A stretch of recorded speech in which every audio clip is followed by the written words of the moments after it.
Olá, tudo bem? Acho que tá tudo bem. Não sei nem como começar isso, nunca fiz isso, mas algo que da parte do Senhor, que eu acho que precisa ser dito. Primeiro, porque Ele tem ministrado no meu coração, e eu creio que aquilo que a gente recebe, a gente tem que oferecer também. O Senhor fala com cada uma de nós de maneira individual, mas eu creio que muito daquilo que Ele compartilha conosco deve ser compartilhado com outras pessoas, porque podem edificar outras vidas. Para quem não sabe, eu conheço ao Senhor, eu entreguei a minha vida para Ele há 8 anos, em 2012, mas em 2013 eu recebi uma promessa muito especial do Senhor, e é sobre isso que eu quero falar, não sobre a promessa, mas o processo dela. Essa é uma palavra que eu vou falar muito, que é sobre isso que eu vim aqui. É por esse motivo que eu estou gravando esse vídeo, para falar de processos. Como eu falei, em 2013, houve uma conferência profética na nossa igreja, que há todos os anos, né, no final do ano, para falar das promessas do Senhor, daquilo que Ele tem para o próximo tempo. E nesse dia, nessa conferência de 2013, o Senhor falou de duas maneiras comigo. Ele me entregou duas promessas muito especiais. Uma delas está nessa passagem que eu vou ler para vocês, através da boca de uma pessoa que se tornou a minha irmã de vida. E tá lá em Isaías 30, do 18 ao 27, ao 26. Eu vou ler porque é muito importante e eu quero que vocês prestem bastante atenção. No entanto, o Senhor continua esperando por ele, porque Ele quer ser bondoso e ter compaixão de vocês, pois Ele é Deus que faz o que é direito. Felizes são aqueles que põem a esperança nele. Povo de Jerusalém, moradores de Sião, vocês não vão chorar mais. Quando vocês clamarem pedindo socorro, o Senhor Deus ficará com pena de vocês. Ele os ouvirá e atenderá. O Senhor lhes dará o pão de dores e a água do sofrimento, mas não se esconderá de vocês. Ele é o seu mestre, e vocês o encontrarão quando quiserem. Se vocês se desviarem do caminho indo para a direita ou para a esquerda, ouvirão a voz dele atrás de vocês, dizendo: o caminho certo é este, ande nele. Vocês pegarão as suas imagens revestidas de prata e os seus ídolos folheados a ouro e o jogarão fora como se fossem coisas impuras. Vocês dirão a eles: fora daqui. Quando vocês espalharem as sementes nos seus campos, o Senhor mandará chuva e as colheitas serão boas. Haverá muito pasto para o gado, e os bois e jumentos que vocês usam para arar os campos comerão da melhor ração, preparada cuidadosamente e misturada com sal. Quando chegar o dia em que os inimigos forem mortos e as suas fortalezas destruídas, rios e riachos jorrarão de todos os morros e de todas as montanhas. Quando o Senhor tratar as feridas do seu povo e curar os ferimentos que ele mesmo causou, a lua brilhará tanto como o sol, e a luz do sol será 7 vezes mais forte, como se num dia só brilhasse a luz de 7 dias. Então a gente vê inúmeras chaves nessa passagem vinda do Senhor. Mas em todas elas, ele explica e ele é claro em dizer sobre o processo, né? Eu escutei uma vez do pastor Felipe Parente, para quem não conhece, vai atrás, que é uma bênção, há muitos anos atrás, que o Senhor, quando ele fala conosco através de 3 maneiras. A primeira é quando nós chegamos, e ele nos recebe e nos acolhe, mas ele vem como um profeta. Quando a gente chega, logo nos é entregue uma promessa, né? Isso foi logo no começo da minha caminhada. O Senhor nos dá uma promessa. Quando a gente começa a entender e conversar com o Senhor, começa a ler a palavra, o Senhor começa a mostrar pra gente o que Ele tem. Então, Ele vai te prometer algo, é uma cura, é uma conquista, é um chamado, é uma profissão, é um casamento. O Senhor tem inúmeras promessas que Ele entrega no começo da nossa caminhada. Para que a gente possa se fortalecer e se preparar, é dado início ao processo. E esse processo, ele é feito no deserto. Então, assim, a gente vai ver várias histórias nas passagens bíblicas e as histórias daquelas pessoas que são referências de Deus na nossa vida, o que elas passaram para chegar onde elas estão hoje e como está na Bíblia, foi necessário entrar no deserto. O que é entrar no deserto? É o aprendizado, é onde vem o sofrimento, porque é necessário passar por um processo de transformação. E não existe a transformação, a lapidação, ela exige dor. Não tem como, porque aquilo que vem fácil, vai fácil. E a gente tem o costume, infelizmente, o hábito de não valorizar aquilo que não demanda esforço. Então o Senhor nos manda para o deserto. Ele permite que nós entremos no deserto. O que eu quero dizer para vocês? O tempo do deserto é determinado por nós, pela nossa obediência, pela nossa atenção ao processo, para que ele não se demore mais do que é necessário. Eu passei muito tempo no deserto. Eu me perdi nos processos, porque eu quis encurtá-los, e o tempo que eu gastava tentando encurtar os processos fazia que eu me distanciasse ainda mais das promessas do Senhor para mim. Então, o Senhor nos coloca no deserto, e no deserto ele vem falar conosco. Ele falou como profeta e ele começa a falar conosco como pastor. O que o pastor faz com uma ovelha? Ele cuida, ele corta os pelos, ele dá comida, ele tira a cera dos ouvidos, ele cuida quando tá machucado. O deserto dói, o deserto é cansativo, a minha voz chega a embargar para falar. É dolorido demais, é muito sofrimento. Mas o Senhor sempre está lá conosco. Não fique desesperada com o processo. Se atente a ele para que você sinta a presença do Senhor. Para que você entenda o caminho que o pastor está te mostrando. Não perca tempo no deserto. Não perca tempo pensando na promessa. Não, a gente não pode esquecer dela, né? Mas a gente não pode perder tempo achando que está demorando, que está distante ou que ela está impossível, porque você se perde nos detalhes e não consegue desfrutar da presença do Senhor. E quando tudo parece que está perdido, quando a gente chega literalmente no fim, a gente acha, né, que é o fundo do poço, o Senhor vem e nos fala de maneira apostólica. Quando Davi estava na caverna, clamando a Deus, não sem saber o que fazer, o Senhor mandou um monte de louco e bêbado e falou: esse daí é o seu exército. E ele falou: e com esse? É esse.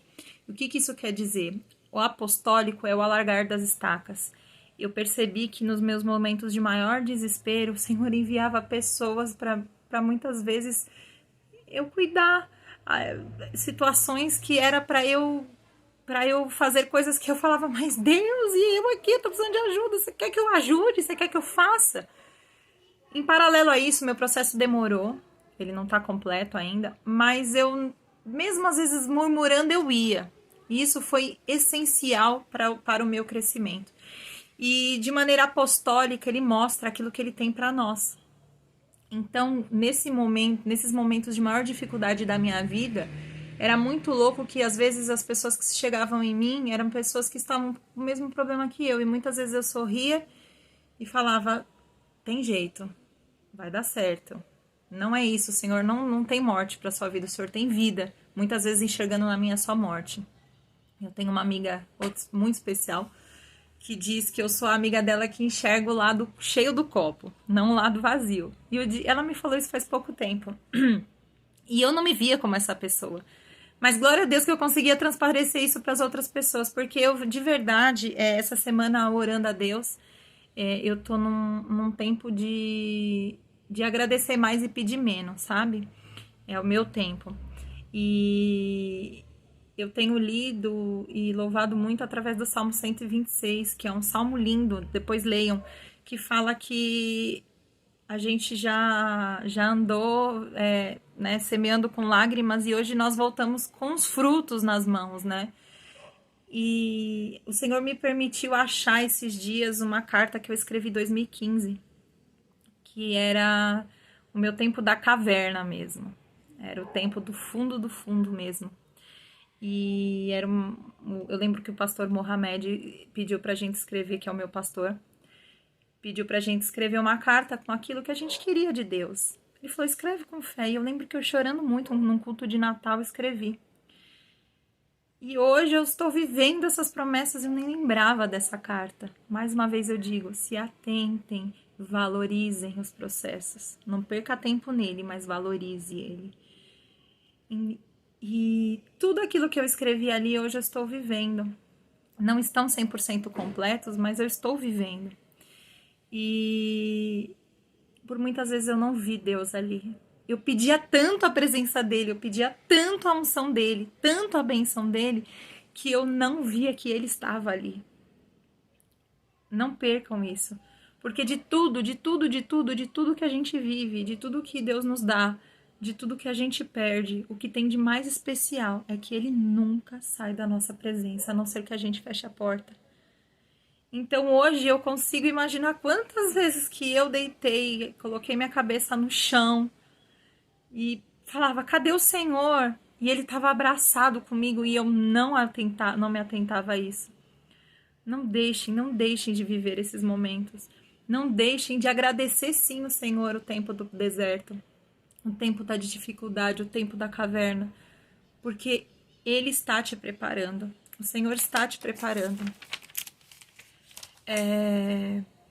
A gente tem que entender que para vir o amadurecimento é necessário viver os processos.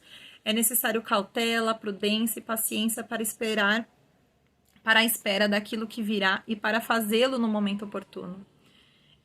Uma das coisas que o Senhor pediu para mim em 2013 foi para abrir a minha boca. E que Ele faria eu falar com muitas pessoas.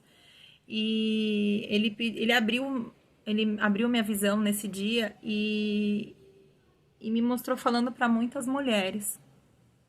Eu ainda vou falar mais sobre isso, não é o foco dessa palavra. E eu não abri a minha boca. Eu não tive coragem. Mas né, hoje eu entendo que não era o tempo. No começo dessa pandemia, eu tive momentos sobrenaturais. Acho que a fase que eu mais tive experiências sobrenaturais com o Senhor em intimidade foi nesse processo de pandemia. E logo no começo eu tentei gravar um vídeo e eu não consegui, porque não era o tempo. Eu não estava com a maturidade necessária que hoje o Senhor está essa semana inteira falando comigo. Processo. Ele me deu uma palavra, ele me deu início, meio e fim.